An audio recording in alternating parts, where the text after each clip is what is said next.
नमस्कार, मैं श्रीमती प्रेम परिहार, सहायक आचार्य, राजकीय बांगड़ महाविद्यालय डीडवाना, और हम पढ़ रहे हैं बीकॉम पार्ट थर्ड के पेपर फर्स्ट का टॉपिक, जिसके अंदर आज हम पढ़ेंगे पे बैक पीरियड मेथड। पे बैक पीरियड कैसे निकालते हैं उसका सूत्र हमें याद रखना है। पिछली वीडियो में मैंने आपको बताया भी था। पे बैक पीरियड बराबर इनिशियल इन्वेस्टमेंट बटा CFAT पर एनम ध्यान रखिएगा। कैश फ्लो आफ्टर टैक्स, ये हमारा जो है वो कहलाता है CFAT। ठीक है, या तो आप इसको CFAT लिख दीजिए या लिखिए कैश फ्लो आफ्टर टैक्स। कैसे निकालते हैं हम इसकी गणना करने के लिए आपको ध्यान देने क्या क्या पॉइंट्स दिए हुए हो सकते हैं क्वेश्चन के अंदर। इनिशियल इन्वेस्टमेंट ज्ञात करने के लिए आपको बताया था मैंने कैसे ज्ञात करते हैं उनमें, कि जो हमारा विनियोग है उसके अंदर अगर हमने खर्चे लगाए हैं तो उन खर्चों को हम शामिल करते हैं। अगर वर्किंग कैपिटल चाहिए तो हम शामिल करते हैं। और अगर प्रतिस्थापन का कोई हमने प्रोजेक्ट लिया है तो उसमें साल्वेज वैल्यू अगर पुरानी मशीनरी की मिल रही है तो वो हम उसे कम कर देते हैं। ये सारे तरीके मैंने आपको अपनी पिछले वीडियो की थ्योरी में बताए थे। आज हम इस पर प्रैक्टिकल के बारे में बात करेंगे कि प्रैक्टिकल में हमें क्या करना चाहिए। इससे पहले हमें 3-4 टर्म्स हैं, इनको अच्छे से सीख लेना है। CFAT profit after tax but before depreciation. ठीक है, CFAT याद करने के लिए क्या चीज़ें होंगी, कैश फ्लो आफ्टर टैक्स, ये आपको पता ही है क्या चीज़ें होती हैं।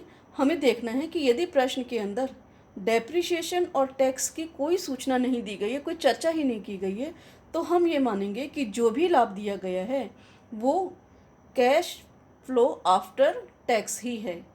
पूरा का पूरा लाभ हमारा जो है वो कंज्यूम हो जाएगा। हमें इस क्वेश्चन के लिए जैसा दिया गया है वैसा ही हमें काम में ले लेना है।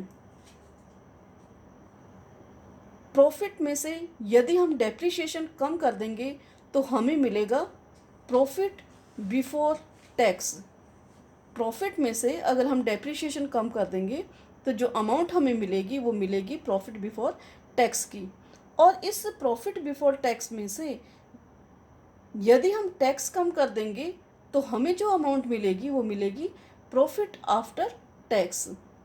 इस प्रॉफिट आफ्टर टैक्स के अंदर यदि हम वापस से डेप्रिशिएशन जोड़ देते हैं तो हमें मिलेगा कैश फ्लो आफ्टर टैक्स।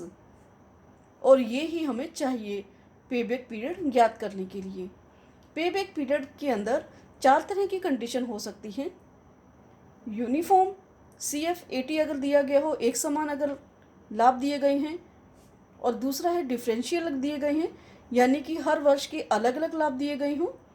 तीसरा मेथड इसमें हो सकता है, तीसरी समस्या इसमें ये हो सकती है कि profit after depreciation but before tax दिया गया हो, तो कैसे कैलकुलेट करेंगे हम CFAT की।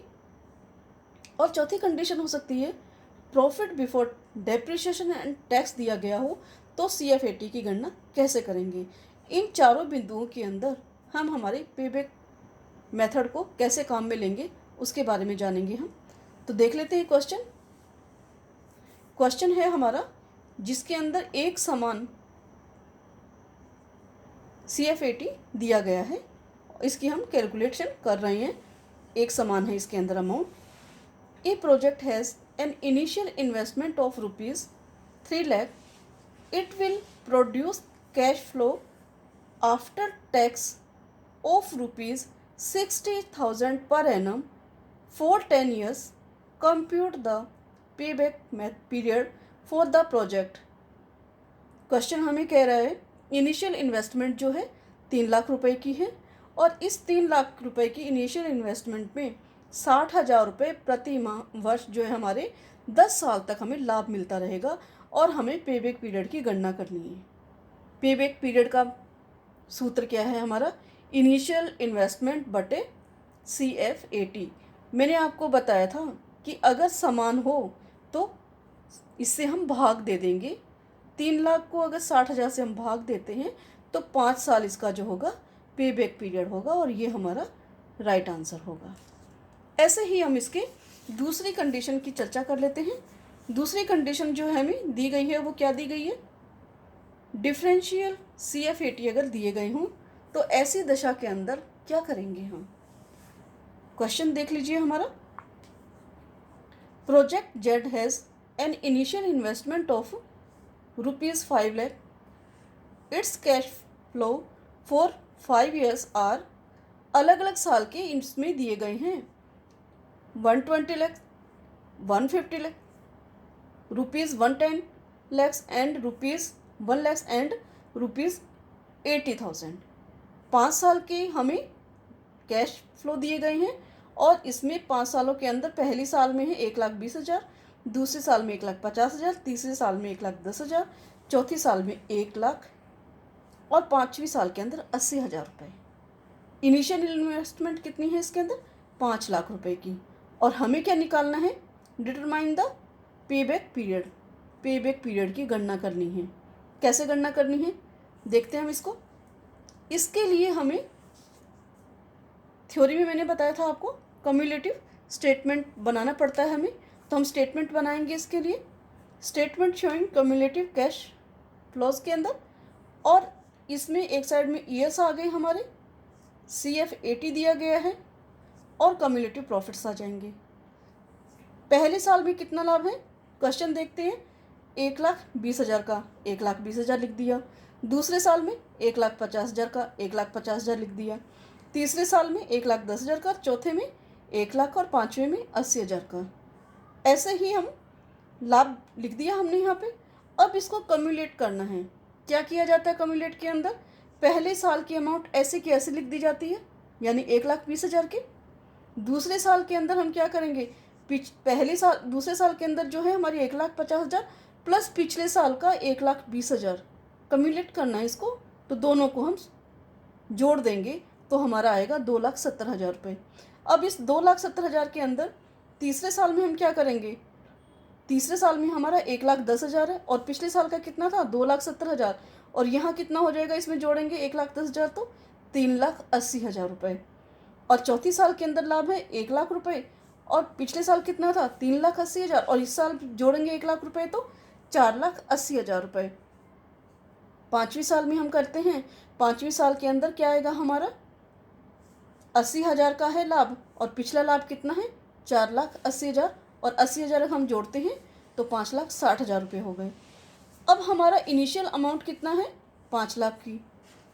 ज्ञात क्या करना है हमें? Payback period. कैसे ज्ञात करना है वो हम देखते हैं। सबसे बड़ी बात तो ये है कि यहाँ 5 लाख रुपए ही हमें चाहिए, और 5 लाख कैलकुलेट करने के लिए चौथे साल के अंदर हमें कितना मिल रहा है? 4,80,000 रुपये। चौथे साल में कवर हो गए हमारे 4,80,000 रुपये। बाकी कितना चाहिए हमें? 20,000 रुपये। और 20,000 रुपये किस में चाहिए हमें? 5वीं साल में से। तो 5वीं साल के अंदर हमें ये ध्यान देना है कि 5वीं पूरे वर्ष के अंदर हम कितना कमाते हैं? 80,000 रुपये, लेकिन हमें कितना चाहिए? 20,000 रुपये। तो 12 महीने में अगर हम 80,000 कमाते हैं तो 20,000 रुपये हम कितने महीने में कमाएंगे? वो हम इसका तिरछी गुणा करके निकाल लेंगे, यानी कि 20,000 गुणा 12/80,000, ये हमारे आ जाएंगे 3 महीने। तो हमारा आंसर होगा 4 तो पहले हो गए हमारे, 4 वर्ष यहाँ कंप्लीट होते हैं, प्लस हमें 20,000 ही चाहिए, तो 3 महीने में कमा लेंगे हम वो 3। तो हमें 3 महीने का ही प्रॉफिट चाहिए। बाकी हम क्योंकि 3 महीने में करते हैं, हमारी 5 लाख की इनिशियल अमाउंट पूरी हो जाती है, और हमारा आंसर होगा 4 साल 3 महीने। ये हमारा आंसर हो जाएगा। ठीक है। ऐसा ही अब अगली कंडीशन हमारी क्या होगी कि यदि क्वेश्चन के अंदर दिया गया हो profit after depreciation but before tax, तब हम कैसे कैलकुलेट करेंगे? यानी कि क्वेश्चन में अगर दिया गया हो profit after depreciation but before tax, तो कैलकुलेट करने के लिए हम किन सूत्रों का प्रयोग करेंगे और कैसे करेंगे, CF80 कैसे निकालेंगे, उसके बारे में जानकारी लेंगे हम। ए प्रोजेक्ट की कॉस्ट दी गई है इसमें 25 लाख रुपए। Yield annually A profit of ₹5 lakh after depreciation eight 15% but before tax at 50%। Calculate payback period. यानी डेप्रिसिएशन की दर भी दी गई है हमें, टैक्स की दर भी दी गई है हमें, प्रोजेक्ट की इनिशियल कॉस्ट भी दी गई है हमें, और एनुअली जो अमाउंट कमा रहे हैं हम, प्रॉफिट कमा रहे हैं, वो भी दिया गया है। अलग अलग दी गई है, अलग अलग इसकी गणना करेंगे। पेबैक पीरियड कैसे निकालना है, तो आंसर लिखेंगे हम अपना। तो इनिशियल इन्वेस्टमेंट 25 लाख रुपए, गिवन पीबीटी, पीबीटी तो दिया गया है, profit before tax, we calculate PAT क्योंकि हमें पीएटी गणना करनी पड़ेगी, और प्रॉफिट आफ्टर टैक्स, टैक्स से के बाद में जो हमें प्रॉफिट है उसकी जानकारी लेनी है। तो हम स्टेटमेंट कैसे निकालेंगे, स्टेटमेंट शोइंग CFAT स्टेटमेंट बनाएंगे और उसके अंदर हम अमाउंट लिखेंगे profit after depreciation before tax. यही कह रहा है ये, profit after depreciation but before tax. तो प्रॉफिट आफ्टर, एक बार क्वेश्चन देख लीजिए आप। Annually A profit of ₹5 lakh after depreciation eight 15% but before tax at 50%। ये आपको ध्यान में रखना है। क्या कह रहा है ये कि हमारा जो प्रॉफिट है 5 लाख रुपए का, ये जो प्रॉफिट है प्रॉफिट आफ्टर डेप्रिसिएशन है। तो हम क्या करेंगे, इसके अंदर आफ्टर डेप्रिसिएशन है बट बिफोर टैक्स है, और टैक्स कितना परसेंट है हमारा, 50% है, यानी कि इसका आधा, 5 लाख का आधा 2.5 लाख रुपए हमारा जो है वो टैक्स है। तो पीएटी क्या हो जाएगा, प्रॉफिट आफ्टर टैक्स क्या हो जाएगा, 2.5 लाख रुपए। एड डेप्रिसिएशन 25 लाख का 15% अगर हम डेप्रिसिएशन निकालते हैं तो हमारे पास मिलेंगे 3,75,000। तो ये 3,75,000 हम 2.5 लाख में जोड़ देंगे, वापस पीएटी में जोड़ देंगे, यानी प्रॉफिट आफ्टर टैक्स में जोड़ देंगे, तो हमारे पास में CFAT निकल आएगी, और वो CFAT होगी 6,25,000 रुपये की। और कैश, इसके अंदर हम पेबैक पीरियड अगर हम निकाल रहे हैं तो पेबैक पीरियड का बहुत आसानी से निकल जाएगा, क्योंकि हमारे पास CFAT आ गया है और कैलकुलेट कर लिए हमने 6,25,000 रुपये इनिशियल इन्वेस्टमेंट बटा CFAT। इनिशियल इन्वेस्टमेंट कितनी है हमारी, 25 लाख बटा 6,25,000 बराबर 4 ईयर, यानी कि 4 साल जो हमारा होगा पेबैक पीरियड होगा। इसी के अंदर चौथी कंडीशन हम पढ़ लेते हैं। चौथी कंडीशन हमारी क्या कह रही है कि यदि किसी क्वेश्चन के अंदर profit before depreciation and tax दिया गया है, किसी क्वेश्चन में profit before depreciation and tax दिया गया है, तो हम उस क्वेश्चन को कैसे सॉल्व करेंगे। ठीक है, a project has an initial investment of ₹3 lakh, its profits before depreciation and tax for 5 years are, ये 5 साल के इनको दिए गए हैं। फर्स्ट में है 90,000, सेकंड में 1,10,000, थर्ड में 1,20,000, फिर फोर्थ में 1,20,000 और फिफ्थ में है 70,000 रुपये। ठीक है, टैक्स रेट भी दी गई है, 50% की है tax rate. Calculate payback period, payback period की गणना करनी है। कंडीशन हमने देखनी है इसके अंदर। कंडीशन है हमारी इसके अंदर profit before depreciation and tax दिया गया है, उसके बाद में हमें सारे प्रॉफिट दे दिए गए हैं और टैक्स की डेट बता दी गई है। अब हमें क्या करना है, अब हमें करना है पेबैक पीरियड ज्ञात करना है।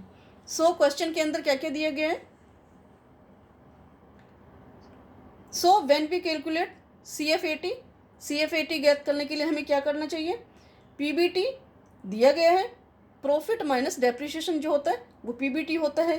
पीएटी क्या होगा, profit before depreciation minus tax, अगर हम कर देंगे तो हमारा पीएटी आ जाएगा। और इस पीएटी के अंदर यानी CFAT निकालने के लिए वापस से अगर हम डेप्रिसिएशन जोड़ देंगे तो हमारा CFAT आ जाएगा।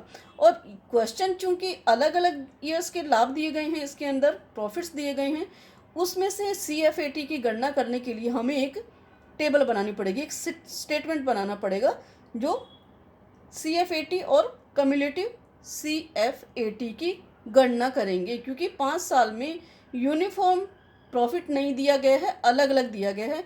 पिछली क्वेश्चन में भी हमने देखा जब अलग अलग दिया गया हो तो हम कम्युलेटिव CFAT ज्ञात करते हैं। ठीक है, देखते हैं क्वेश्चन के अंदर।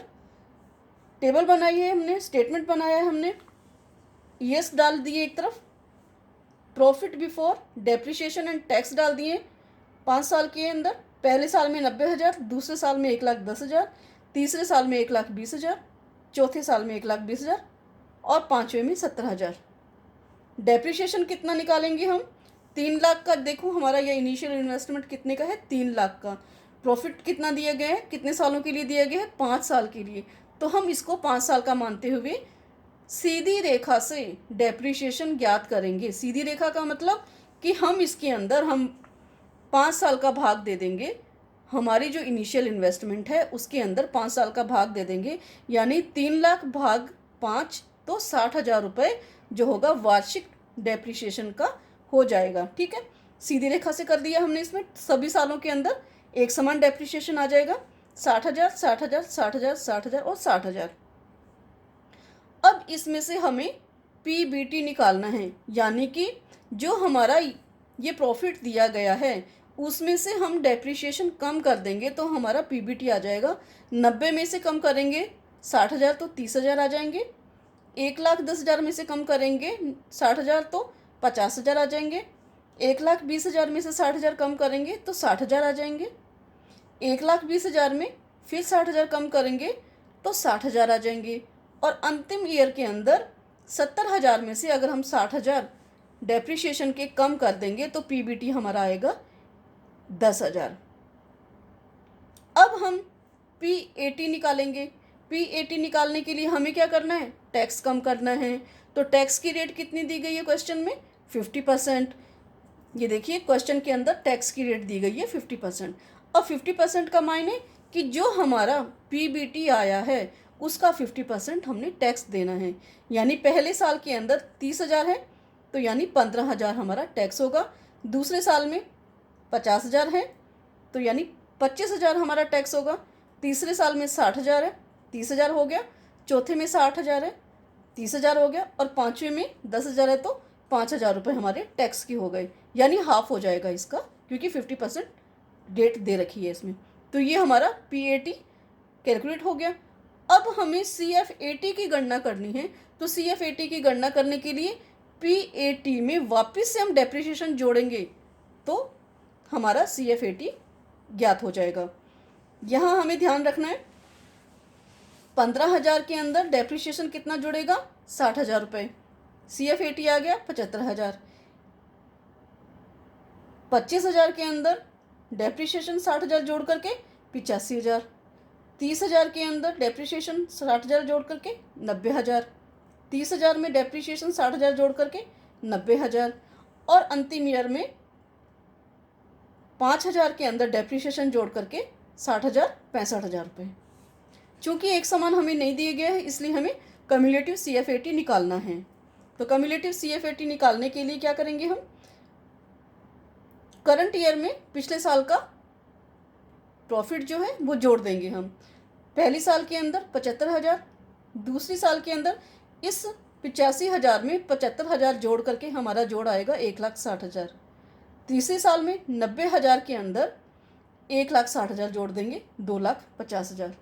चौथे साल में 90,000 के अंदर 2,50,000 जोड़ देंगे 3,40,000। और पाँचवें साल के अंदर 65,000 में 3,40,000 जोड़ देंगे तो 4,05,000 रुपये आएंगे। ठीक है, अब इनिशियल इन्वेस्टमेंट निकालने के लिए हम क्या करेंगे? कितना चाहिए हमें इनिशियल इन्वेस्टमेंट? 3 लाख रुपए का हमने इन्वेस्ट किए हैं तो 3 लाख हमारा देखेंगे कि हम कम्युलेटिव सीएफएटी कहाँ तक आता है। ये हम देखते हैं कि तीसरी साल के अंदर हम 2.5 लाख कवर कर लेते हैं। ये देखिए आप, तीसरी साल है हमारी और यहाँ हम 2.5 लाख रुपए तक कवर कर लेते हैं। तो नेक्स्ट हमें कितने रुपए और चाहिए? 50,000 रुपये। तभी हमारा 2.5 लाख प्लस 50,000 3 लाख होगा। तो यानी कि जब हम देखते हैं कि चौथी साल के अंदर कितना कमाया है हमने, चौथी साल के अंदर हमने कमाया है 90,000 रुपये। कितने महीने में? 12 महीने में। तो हम ये देखेंगे कि चौथी साल के अंदर हमें 90,000 रुपये कमाए हैं तो हमें तो सिर्फ 50,000 ही चाहिए। तो 50,000 का इनका तिरछी गुणा कर देंगे और तिरछी गुणा करने पर 50,000 गुणा 12/90,000 ये आएंगे हमारे 6.6। यहाँ आपको ये ध्यान रखना है कि जब भी मंथ 0.5 के आगे का आंकड़ा आ जाता है तो हम उसको पूरा मंथ काउंट करेंगे। अगर यहाँ पे 6.4 आता तो हम उसको 6 लेते, यहाँ 6.5 आ गया तो 7 हो जाएगा, 6.6 हो गया तो 7 महीने हो गए, 6.8 हो गया तो 7 महीने होंगे। यानी 0.5 से जितना भी ऊपर हो जाएगा उसको हम पूरे मंथ में कवर कर देंगे। तो जो हमारा आंसर होगा वो क्या होगा, 3 ईयर्स प्लस 7 मंथ। आंसर हमारा होगा 3 ईयर प्लस 7 मंथ। दोबारा देख लीजिए इसको कि 3 साल के अंदर हम कितना 2.5 लाख तो कवर कर ही चुके हैं, बाकी के हमें 50,000 रुपये चाहिए और उस 50,000 को हम कवर करेंगे 7 महीनों के अंदर, ये मैंने आपको बताया। और इसी के साथ ही हमारा पे बैक पीरियड का सिंपल एक प्रोजेक्ट सेलेक्ट करने का क्वेश्चन आंसर जो है वो सोल्व हो जाते हैं। उम्मीद करती हूँ कि आपको समझ में आया होगा और ध्यान में रखिएगा ये सारे क्वेश्चन आपको ऐसे ही सोल्व करने हैं और आगे के क्वेश्चन भी आप सोल्व कर पाएंगे।